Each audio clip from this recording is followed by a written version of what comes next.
بسم اللہ الرحمن الرحیم۔ آج کل اکثر مارکیٹوں دکانوں کے اوپر یہ بینر لگے دکھائی دیتے ہیں: عشق رسول کا تقاضا، قادیانیوں کے ساتھ مکمل بائیکاٹ۔ یہاں قادیانیوں کے ساتھ کسی قسم کا کوئی لین دین نہیں ہوتا۔ ایک اور اشتہار: قادیانیوں کو داخل کے لیے یہاں کام نہیں ہوتا، بحکم حاجی بلا فلاں فلاں۔ وہ بڑے بڑے ٹائٹل، مولانا، حاجی، بلا بلا، اور یہ تقاضے، یہ وعدے کرتے، وہ کیا نام ہے، بلند باغ دعوے کرتے ہیں کہ عشق رسول کا تقاضا ہے۔ میرا خیال میں انہوں نے کبھی پڑھا ہی نہیں، دیکھا نہیں، سنا نہیں، یا تکلیف نہیں ہے گوارا کی کہ پتہ کریں کہ عشق رسول کا کیا تقاضا ہے۔ اس کا اسوہ حسنہ دنیا عالم بھر کے لیے وہ مثال تھی، وہ رب رحمت اللہ عالمین تھی۔ چرند پرند انسان ہر ایک اس کی ذات سے فائدہ اٹھاتا تھا۔ ہم تو صرف یہی کہتے ہیں کہ نعرے لگا دیتے ہیں، یوں تو سید بھی ہو، مرزا بھی ہو، اخوان بھی ہو، کبھی تم سبھی کچھ ہو، بتاؤ تو مسلمان بھی ہو۔ رسول کریم صلی اللہ علیہ وسلم نے مرتے دم تک ان کا تجارت یہودیوں کے ساتھ بھی رہا۔ جنگ کے زمانے میں وہ ان سے قرضہ لے کے اپنا اختیار تک انہوں نے جنگ کا سامان خریدا۔ آخری عمر میں جب فوت ہو گئے تو اس وقت بھی ان کے ہزار جو جنگ کا لباس تھا وہ بھی مورگیج کیا ہوا تھا ایک یہودی کے ہاں۔ ان کی ہماری ام المومنین حضرت خدیجہ رضی اللہ عنہا، وہ اپنا ٹریڈ اپنا یہودیوں کے ذریعے کرتی تھیں، کفار مکہ کے ذریعے کرتی تھیں، لیکن وہ اس لیے کہ لیکن یہ نہیں تھا کہ وہ کچھ مسلمان نہیں تھے، ہم نے گواہ کاٹ کیا، لیکن اس کے برعکس یہ کفار مکہ تھے جو ان کو کہتے تھے کہ یہ دیکھو جی یہ ہمارے وہ عزا جو انہوں نے گاڈ بنایا ہوا تھا، یہ الہ بنایا تھا، اس کو چھوڑ کے یہ ایک واحد خدا کی نظریہ لے کے لہٰذا ان کو بائیکاٹ کرو، لہٰذا یہ کافر ہیں کیونکہ یہ ان کے بتوں کی پوجا نہیں کرتے، ان کے بتوں کی قدر نہیں کرتے۔ یہ جو عمل جو ہماری مسلمان سو کالڈ قوم جو کہہ رہی ہے کہ قادیانیوں یا شیعوں کے ساتھ، یہ کفار مکہ کی اصولوں پہ چل رہے، نہ کہ حضرت مسیح رسول کریم صلی اللہ علیہ وسلم کے اسواسنا پہ۔ اللہ تعالیٰ خود اس کی گارنٹی دیتا ہے کہ اس کا اسنا کلو اپنا ایک حضرت عائشہ امیر المومنین ام المومنین حضرت عائشہ سے ایک روایت ہے کہ رسول کریم صلی اللہ علیہ وسلم کا جو اسوہ تھا وہ چلتا پھر قرآن تھا۔ قرآن میں کسی جگہ نہیں لکھا کہ یہ تم ناجائز نان مسلموں سے یا نان مسلم یا کسی سے بھی اپنا لین دین نہ کرو۔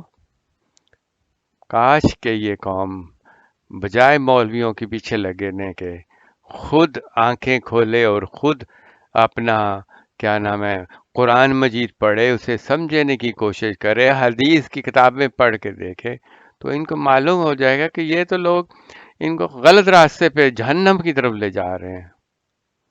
تو میری یہی دعا ہے کہ اللہ تعالی ہم سب کو ہماری آنکھیں کھولے اور ہمیں خود راہ راست پہ چلنے کی توفیق عطا فرمائے۔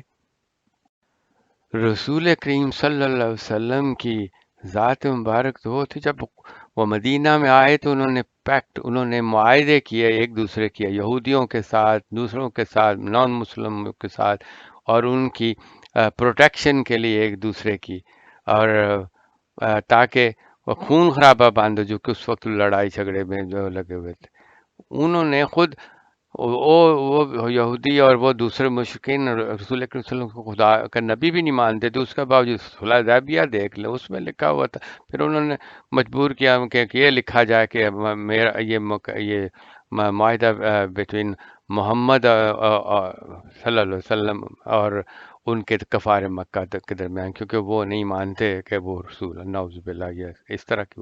لیکن اس کے باوجود بھی وہ ان کا رویہ ان کے ساتھ بہت اچھا تھا، لین دین ساتھ تھا. جب بائک آؤٹ کیا گیا، بائک آؤٹ جب ہوا تھا تو وہ مسلمانوں کا ہوا تھا.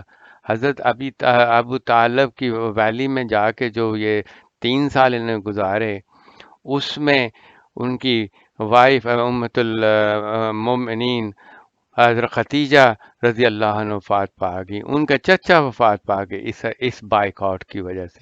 تو وہ مسلمان نہیں تھے مسلمانوں کے بائک آؤٹ کرنے والے، وہ مشرکین تھے.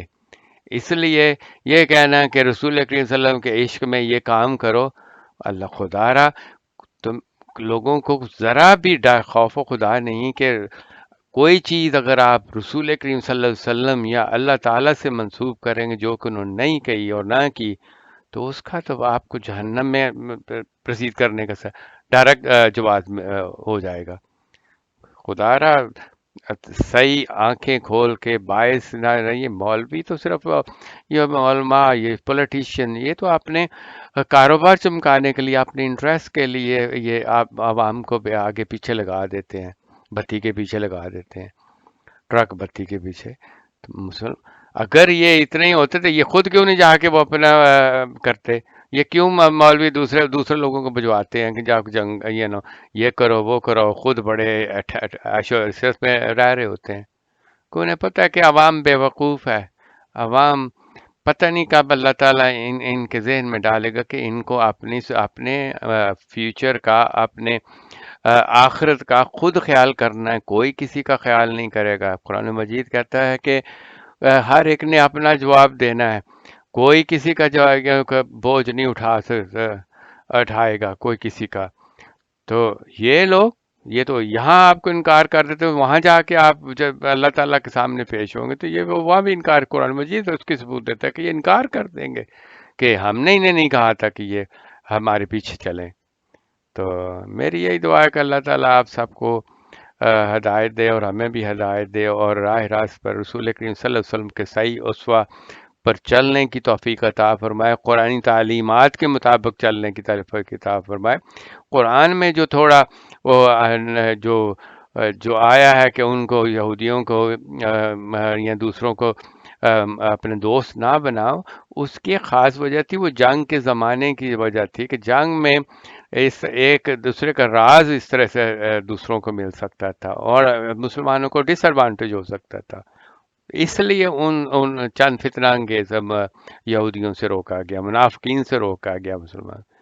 لیکن یہ نہیں تھا کہ وہ کہ ان کے ساتھ تعلق، جو اچھلی خصلت والے لوگ تھے ان کے ساتھ رسول کریم صلی اللہ علیہ وسلم صحابہ سب کا ٹریڈ چل رہا تھا.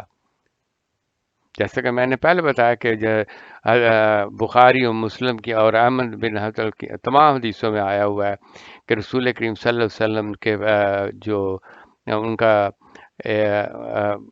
انہوں نے کچھ گندم خریدی ایک جوش سے، یعنی یہودی سے، اور ان کو وہ پے نہیں کر سکتے تھے، اس وقت نہیں کر سکے.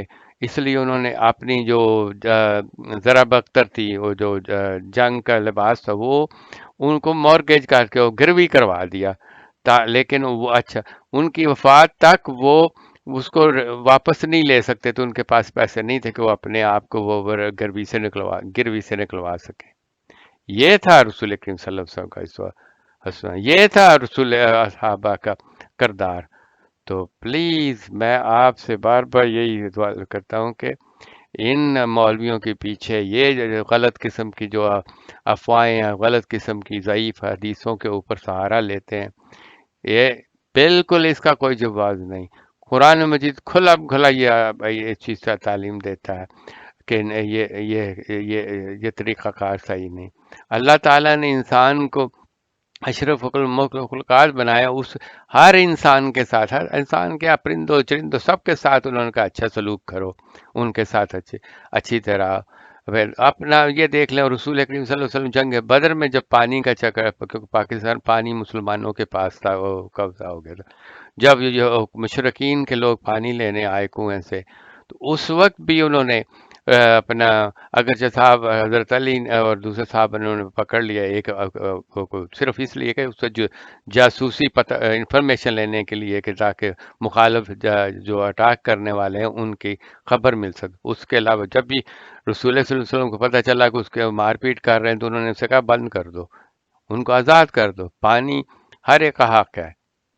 اللہ تعالیٰ آپ کو اور ہم سب کو ان کے رسول کریم صلی اللہ علیہ وسلم کی اس میں چلنے کی توفیق عطا فرمائے، اور اس پہ مار مٹنے کی، نہ کہ نعرے بازی اور دنگا مشتی کرنے کی. آپ جتنے بھی جلسے جلوسوں میں دیکھو گے کوئی ایک آدمی ایسا نہیں ہو جو جینون طریقے سے ریشنل طریقے سے سوچ سکتا ہو، اور اس لیے وہ ایکسپلائٹ کرتے ہیں. انہیں پتہ کہ یہ لوگ ان کو کچھ نہیں پتہ، جو کہیں گے وہ مان جائیں گے. اچھا، اللہ تعالیٰ آپ سب کو اپنی حفاظت میں رکھے. آمین. خدا حافظ.